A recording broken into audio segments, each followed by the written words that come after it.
آگے بڑھیں اور آپ کو بتائیں کہ جوڈیشل مجسٹریٹ جنوبی کی عدالت میں ڈرگ ڈیلر انمول اور پنکی کے خلاف بغدادی تھانے میں درج قتل کے مقدمے میں پولیس نے عبوری چالان عدالت میں جمع کرا دیا ہے۔ اہم خبر سے اپنے ناظرین کو آگاہ کریں کہ جوڈیشل مجسٹریٹ جنوبی کی عدالت میں ڈرگ ڈیلر انمول اور پنکی کے خلاف بغدادی تھانے میں درج قتل کے مقدمے میں پولیس نے عبوری چالان عدالت میں جمع کرا دیا ہے۔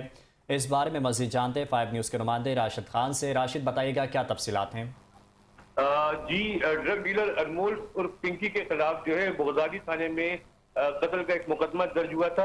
اس مقدمے میں آج پولیس نے عبوری چالان جوڈیشل مجسٹریٹ جنوبی کی عدالت کے روبرو جمع کروایا۔ عبوری چالان میں مدعی مقدمہ، لاش کا معائنہ کرنے والے ایمبولینس ڈرائیور اور FIR درج کرنے والے اہلکاروں کو گواہ بنایا گیا ہے۔ پولیس کا یہ کہنا ہے کہ 7 اپریل کو بغدادی کے علاقے میں نامعلوم شخص کی لاش ملی تھی۔ شک تھا کہ مرنے والا انمول اور پنکی سے منشیات لیتا تھا۔ اس کی موت منشیات سے استعمال سے ہوئی۔ پولیس کا یہ بھی کہنا ہے کہ مقتول کے پاس سے انمول اور پنکی کی فروخت کی جانے والی منشیات کی ڈبیاں ملی تھی۔ تفتیشی افسر نے عدالت کو بتایا کہ عبوری چالان کی غلطیاں حتمی چالان میں دور کر دی جائیں گی۔ ڈپٹی ڈسٹرکٹ پبلک پراسیکیوٹر عارف ستائی نے عبوری چالان میں سنگین غلطیوں کی نشاندہی کی تھی۔ جی راشد، شکریہ تفصیلات سے آگاہ کرنے کے لیے۔